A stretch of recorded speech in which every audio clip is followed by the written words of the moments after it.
Assalamualaikum warahmatullahi wabarakatuh. Kembali lagi pada pembelajaran tematik kelas 5, tema 9, benda-benda di sekitar kita, subtema 2, benda dalam kegiatan ekonomi, pembelajaran 3, bersama saya, Winda Amalia, mahasiswa program Kampus Mengajar Angkatan 5 di SD Negeri 17 Pontianak Utara. Ayo simak cerita berikut ini. Dayu dan Lani duduk santai sambil berbincang di taman sekolah. Mereka berbincang tentang iklan favorit. Ketika Lani menanyakan iklan favorit, Dayu sontak menjawab, iklan makanan. Aku senang lagunya, isi lagunya bagus, lanjut Dayu. Lani pun bertanya, kamu mengetahui isi lagunya? Jawab Lani. Isinya tentang makanan sehat dan bergizi, rasanya bisa nyaman di lidah seluruh orang Indonesia. Jawab Dayu. Kamu hebat Dayu, bisa hafal isi lagu di iklan favoritmu. Puji Lani kepada Dayu. Itulah cerita singkat tentang iklan favorit Dayu. Kamu tentu juga bisa menyaksikan iklan melalui media televisi. Televisi merupakan media iklan elektronik yang paling efektif. Melalui televisi, kreativitas penyampaian para pembuat iklan akan lebih maksimal. Penuangan kreativitasnya pun bisa dalam berbagai bentuk. Kreasinya dapat berupa animasi 2 dimensi ataupun 3 dimensi, testimoni, dan lagu produk yang diiklankan. Kreativitas penyampaian iklan sangat menentukan menarik tidaknya sebuah iklan. Perhatikan contoh iklan berikut. Segar nyatanya memang menyegarkan. Kalimat dalam iklan tersebut bersifat singkat, padat, dan jelas. Bahasa iklan pada iklan minuman di atas juga menarik bagi halayak yang melihatnya untuk ikut menikmati kesegarannya. Orang yang melihat iklan minuman itu pun akan tersugesti dengan kesegarannya dan ingin segera menikmatinya. Kamu tentu pernah melihat iklan mie instan. Iklan yang kamu lihat itu terkadang ada lagunya. Bisa jadi yang melihat iklan tersebut ikut bernyanyi jika lagunya menarik dan musiknya energik. Halayak pun tersugesti ingin menikmati sensasi rasa mie instan yang diiklankan. Bahasa iklan produk makanan yang sangat menarik akan mampu menggugah selera makan halayak. Setelah tergugah, halayak akan memuaskan rasa laparnya jika menikmati mie instan tersebut. Pengulangan kata hingga berkali-kali pada lagu dalam iklan sering terjadi. Pengulangan kata pada lagu menunjukkan adanya pilihan kata yang digunakan untuk menunjukkan sasaran iklan. Selain itu, pengulangan kata pada lagu dalam iklan juga menonjolkan informasi yang dipentingkan. Berdasarkan kedua contoh iklan televisi di atas, dapat dipahami adanya beberapa ciri bahasa iklan elektronik yang mampu menarik perhatian halayak atau masyarakat umum. Beberapa ciri bahasa iklan yang dimaksud sebagai berikut. Pertama, pilihan kata yang digunakan harus menarik, tepat, logis, dan sopan. Yang kedua, pilihan kata yang digunakan memiliki sugesti bagi halayak atau masyarakat umum. Yang ketiga, pilihan kata yang digunakan menonjolkan informasi yang dipentingkan. Dan yang keempat, pilihan kata yang digunakan menunjukkan sasaran. Coba identifikasi iklan berikut. Produk yang diiklankan pada gambar tersebut adalah mie sedap instan. Ciri-ciri bahasa yang terkandung dalam iklan. Kalimat dalam iklan tersebut bersifat singkat, padat, menarik, dan jelas. Dalam pembuatan iklan, sangat dibutuhkan adanya kerjasama antara jasa pembuat iklan dan pemilik produk yang diiklankan. Semua pihak terkait hendaknya dapat bekerja sama dengan baik untuk menghasilkan iklan yang bagus. Kerjasama tidak hanya dibutuhkan dalam dunia usaha seperti usaha periklanan. Kerjasama juga dibutuhkan dalam kehidupan berbangsa dan bernegara. Kerjasama sangat penting dalam mewujudkan persatuan dan kesatuan bangsa. Persatuan dan kesatuan mengandung arti bersatunya beragam corak menjadi satu kebulatan yang utuh dan serasi. Perhatikan gambar-gambar yang mencerminkan makna penting persatuan dan kesatuan berikut. Yang pertama, Festival Budaya Nusantara. Festival Budaya Nusantara menyajikan budaya dari berbagai daerah di wilayah Nusantara. Coba kamu amati gambar kolase yang menyajikan berbagai pentas budaya daerah tersebut. Tampak indah bukan? Tentu lebih indah yang tampil bersama-sama bukan?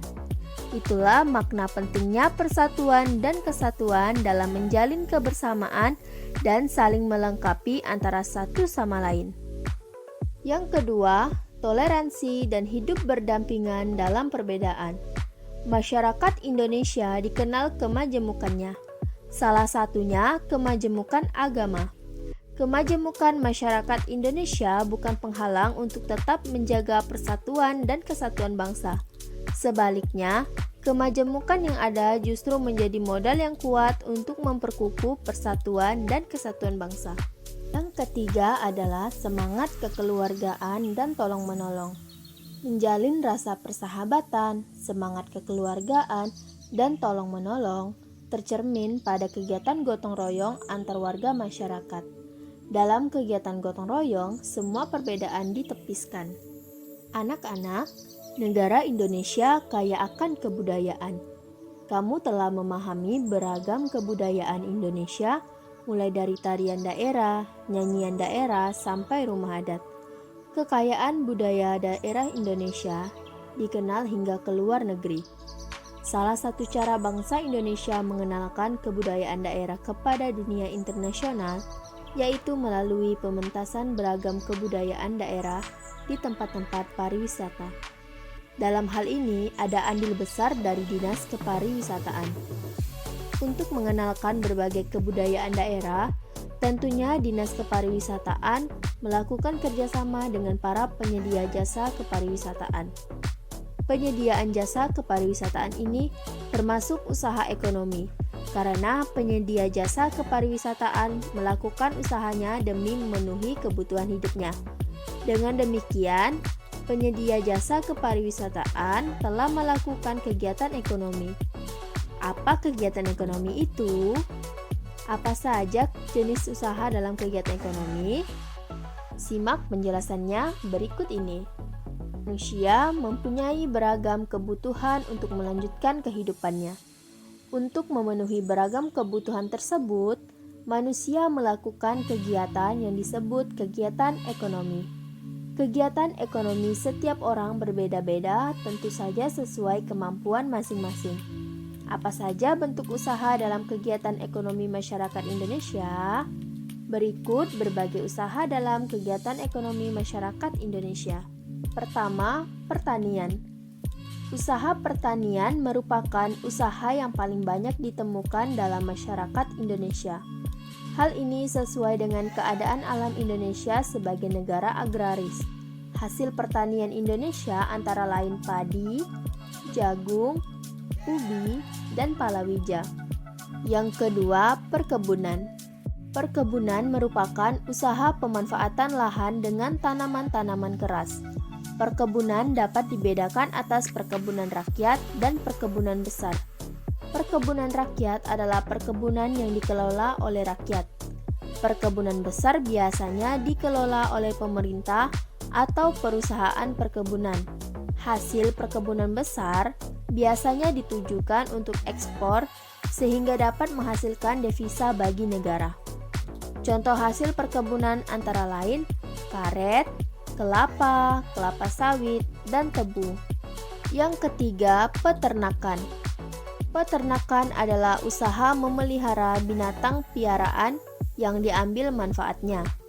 Usaha peternakan dapat digolongkan menjadi 3, yaitu peternakan hewan besar yang terdiri dari sapi, kerbau, dan kuda. Peternakan hewan kecil yang terdiri dari kambing, domba, kelinci, dan babi, serta peternakan unggas yang terdiri dari ayam, itik, entok, dan burung. Yang keempat, perikanan. Untuk usaha perikanan dalam hal ini adalah usaha perikanan darat, yaitu usaha memelihara ikan di perairan darat dengan cara membuat kolam. Perikanan darat meliputi perikanan air tawar dan perikanan air payau. Contoh hasil perikanan air tawar misalnya ikan gurame, nila, bawal, dan lele. Hasil perikanan air payau contohnya ikan bandeng. Yang kelima, kehutanan. Usaha kehutanan dapat dilakukan dengan melakukan pencegahan terhadap penggundulan hutan dengan melakukan reboisasi atau peremajaan hutan. Contoh hasil usaha kehutanan antara lain kayu, rotan, damar, dan kemenyan. Yang keenam, pertambangan. Pertambangan adalah usaha untuk mengolah atau memanfaatkan mineral demi kesejahteraan manusia. Mineral ini berada di dalam perut bumi. Untuk mendapatkannya perlu dilakukan penggalian atau penambangan. Contoh hasil barang tambang antara lain emas, minyak bumi, dan batu bara. Ketujuh, perindustrian. Industri adalah usaha atau kegiatan untuk mengubah bahan mentah menjadi bahan setengah jadi atau barang jadi.